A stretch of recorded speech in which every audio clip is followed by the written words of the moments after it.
Hello and welcome. You're watching us here on a very, very special occasion. We're celebrating the 75th anniversary of India's independence. And who better than extremely special people to tell us the story of India's successes? We have with us Mr. Bharat Puri and Piyush Pandey. Thanks a lot, gentlemen, for joining in. Pleasure being here, Mangalam. At what point in your life did you understand the concept of being Indian and nationalities, etc.? And what did it mean to you at that point in time?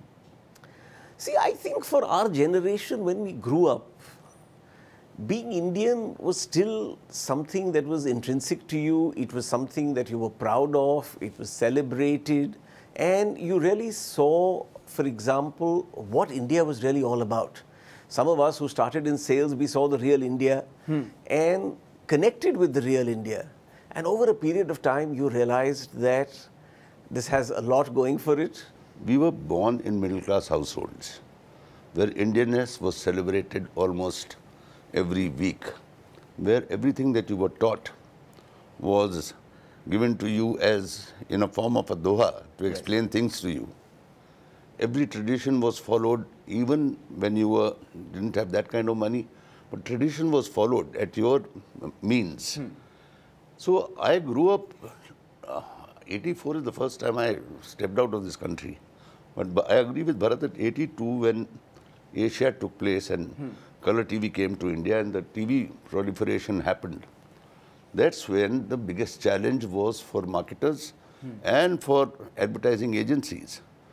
So till then, I think we are born and brought up with complete Indianness. It was Indianness that brought us together. Yes. You know, here I was as a young marketing person at Asian Paints. Until then, Asian Paints advertised in English. Yes. And this was the same time India had opened up, you know, color television was on. And I said, listen, if the mass of this country speaks so many wonderful languages, why are we advertising in English? Now, those days, the practice was you presented in English and then they translated. And a lot of times they transliterated. So there was this wonderful campaign which was Celebrate with Asian Paints. It came as translated as Asian Paints ke saath jashan manao. I said, guys, I want somebody who has grown up speaking Hindi in his home. And there was a certain mustachioed gentleman who was the Hindi copy chief. And he was sent saying, you know, there's this client who actually wants to advertise in local languages. And that's when two of us got together. I explained and he said, listen, leave it with me. And before he had reached home, he rang me up and said, I've got it. And it was Har Khushi Mein Rang Laaye. It was not just about Hindi. Then we went on to do stuff for Pongal, Durga Puja, Onam and Diwali. You spoke about regional, campaigns that you ran. That also brought to fore a small music director then who's now become the global Indian that we know. You want to talk about both of that? The fascinating thing with Pongal was we were very clear. We want to shoot it in Chennai. We want a local point of view. We don't want the traditional motifs and visuals and like, you know, the tourist view of Pongal. It has to be Pongal as celebrated in a Tamil home. And I remember Rajiv Menon, who lived in Chennai, was shooting it there. At that time, you know, there was a famous music director and who was based in Mumbai. Those days. No, but before that, there was another music director who was supposed to do this commercial. And Rajiv tells us, actually, he's got this other guy. He's an upcoming fellow called Dilip Kumar. And, you know, Dilip Shekhar or Dilip Kumar? Dilip Shekhar. Yeah. And he's like, you know, this thing. And we said, sure. And like, you know, we listened to it and said, listen, this is it. And that famous tune of Adiyam Mama, it just captivated. It doesn't matter what language it was, it captivated. Yes. And in fact, you know, I still remember showing that commercial to people who don't speak a word of Tamil, and they still had moist eyes at the end of the commercial. And Dilip Shekhar turned out to be? A certain gentleman called A.R. Rahman. It's a beautiful story. You want to say Har Ghar Kuch Kehta Hai in your... Har Ghar Kuch Kehta Hai was the basic thing that the idea was that their homes are a reflection of their personality, on which one day I just sat down and wrote. I think I remember it, so I'll say it for you. It says, हर घर चुपचाप से ये कहता है कि अंदर इसमें कौन रहता है. छत बताती है ये किसका आसमां है, रंग कहते हैं किसका ये जहां है, कमरों में किसकी कल्पना झलकती है, इस फर्श पर नंगे पैर किसके बच्चे चलते हैं. हर घर चुपचाप से ये कहता है कि अंदर इसमें कौन रहता है. Wonderful. Wonderful. And the line that stayed with me from the original was, "Yahan rotiyan kabhi gin ke nahi." That is the second one. That's the second one. Okay. There was also a time where, you know, globally looking at Indians wasn't, you know, the Indians were pretty underconfident of their own identity because of the way the world looked at Indians. How did you navigate through those challenges? See, I think you're absolutely right. There was a time, I remember in my days in Cadbury, the number of international Cadbury managers you could count on the fingers of one hand. And here was all this capability, here was all this smartness, but largely within India. The good thing is, as India began to open up, the wonderful thing that happened was, people began to see that what was originating out of India, and suddenly you said, my God, this applies to X country, this applies to Y country. And slowly and steadily, India's voice, first in a multinational stage, and then, you know, pretty much on a world stage, started to resonate. And suddenly it became that, listen, these guys seem to understand emerging markets, these guys seem to understand what's happening as far as consumers are concerned. Can they get bigger roles? And to complete the loop, it was a matter of great happiness. Cadbury finally had about 100 managers outside India manning global positions because they'd proven themselves within India and there were many people asking for them. So, you know, the proverbial century happened. Yes. Both of you are I'll give you one friends. more addition to this century from the Ogilvy side of it. Yes. When Ogilvy internationally pitched for Mondelez by that time, the meeting was in Chicago, and the person who was asked to come and lead the meeting was yours truly, Wow. an Indian. Wow. That's For the some global story. pitch. And, you know, the other thing is that since you're talking about the Indians being amazing at all the other global roles, etc., because of the experience that they've had in India, we've seen a lot of companies, international companies, they've struggled in India, barring the ones which are committed to India for the long term. Case in point, something like Unilever, you would have Cadbury's, you would have, you know, a lot of Nestle's of the world. They've done extremely well because of their longevity and understanding of India as a country. But then there are a lot of others who've tried to, you know, replicate their successful models in their respective countries to India. Is there a playbook for success in India for other companies to come and, you know, do well here? I definitely think there is. You know, And what is that? India is clearly a country where you cannot do a cut, copy, paste from anywhere else because frankly, India itself is not one homogeneous country. Exactly. We're a set of, you know, and we can keep debating how many countries. But India's diversity in it, and, you know, is something that you have to cognize of when you explain to fellows that, listen, the average good marketer advertises in 6 to 8 languages. For most people, it's a complete shock. I mean, how can that? And at times, when you're advertising, you're doing it with different castes, so on. As far as the India playbook is concerned, my simple thing is the people who've thought global and acted local are the fellows over a period of time have understood and got India. Those who've thought that, listen, I will think global, I will approve what's happening in India, in a Singapore or in a London or in a, you know, the US, over time have struggled. Again, like, you know, the proverbial monopoly player, they've gone back to start and started all over again. Right. Because they haven't got the fact that this is a market which has the size and complexity of a large market, but has the revenues, at least in the initial years, of a small market. And, you know, therefore multiplying number of consumers into, you know, usage occasions and hoping this is the potential market, that just suggests naivety. And a lot of learning has also happened to them, to a lot of new companies, when they see the likes of Fevicol. Right.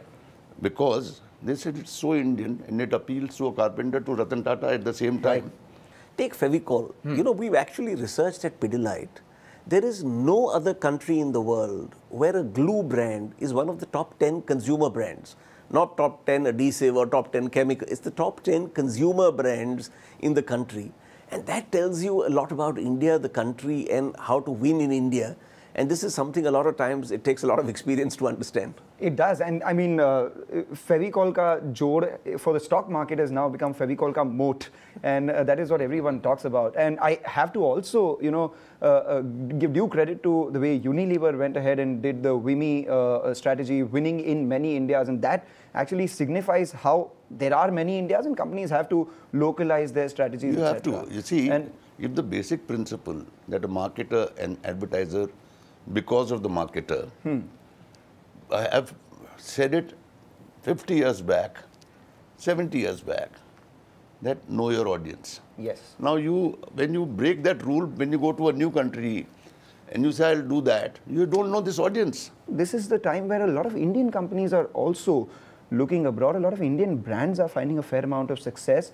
Pidilite, for instance, as well, is looking to replicate the success that it's had in India and a lot of other emerging market nations. So what is it that you've learned from India that you're putting out there? And what is it that you're learning from there that you're bringing back to India? If you could tell us a little about that. Great question. See, I think the essence, as Piyush rightly says, is first and foremost, understand your consumer. Nothing beats the power of observation, the power of insight and understanding what works in the country. And take Pidilite, for example. Yeah.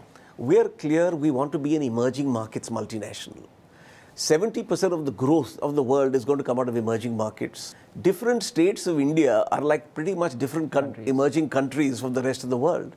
We perfect our model in India, we learn in India, we make mistakes but get it right, and then we go and still understand locally. I mean, take Bangladesh. We were not the first into Bangladesh, we went much later into Bangladesh.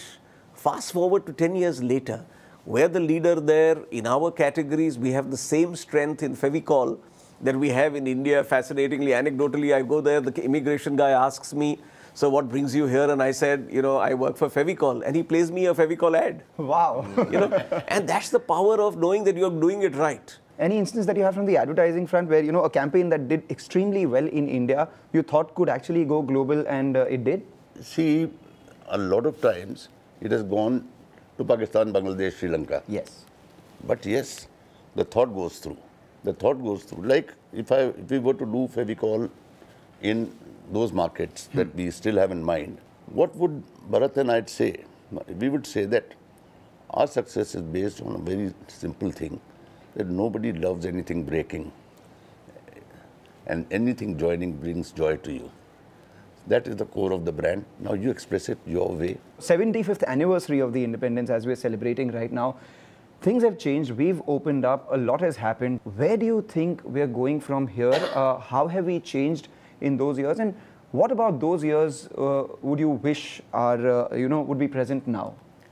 I think, again, great question. I think three basic big changes, right? The first thing is the consumer has far, far more choice.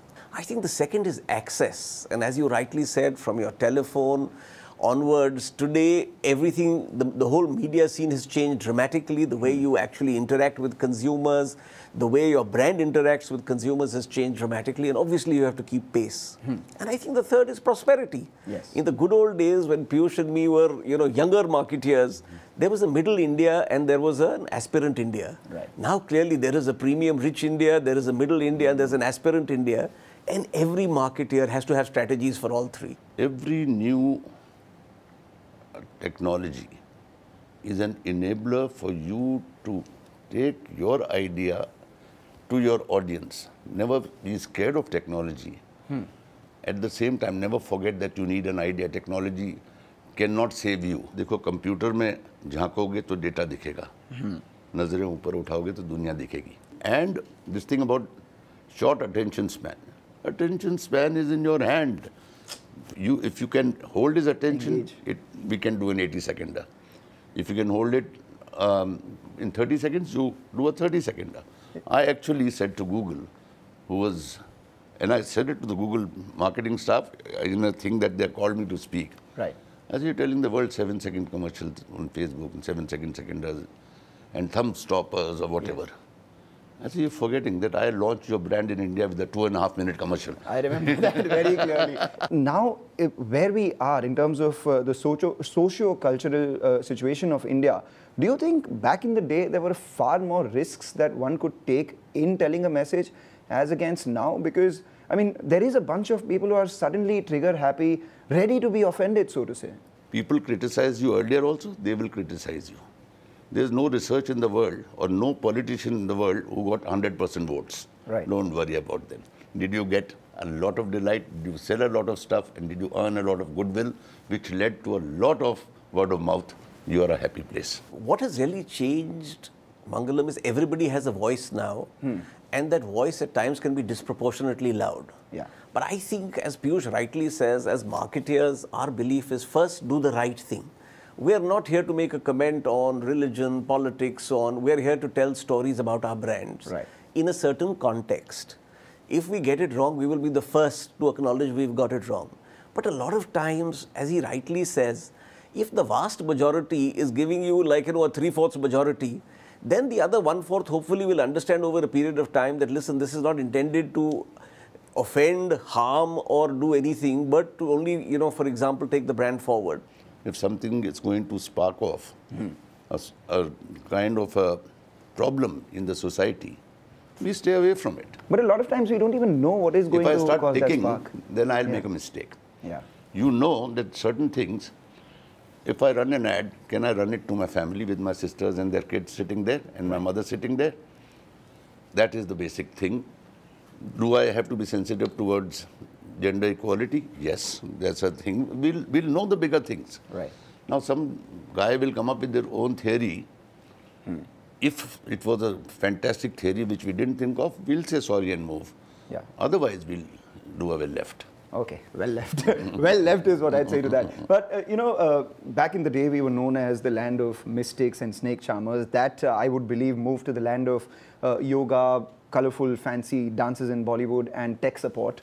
But if you had to, promote India to the world right now, what would be the 3 things that you would say that we're a land of? We are a land of culture. We are a land of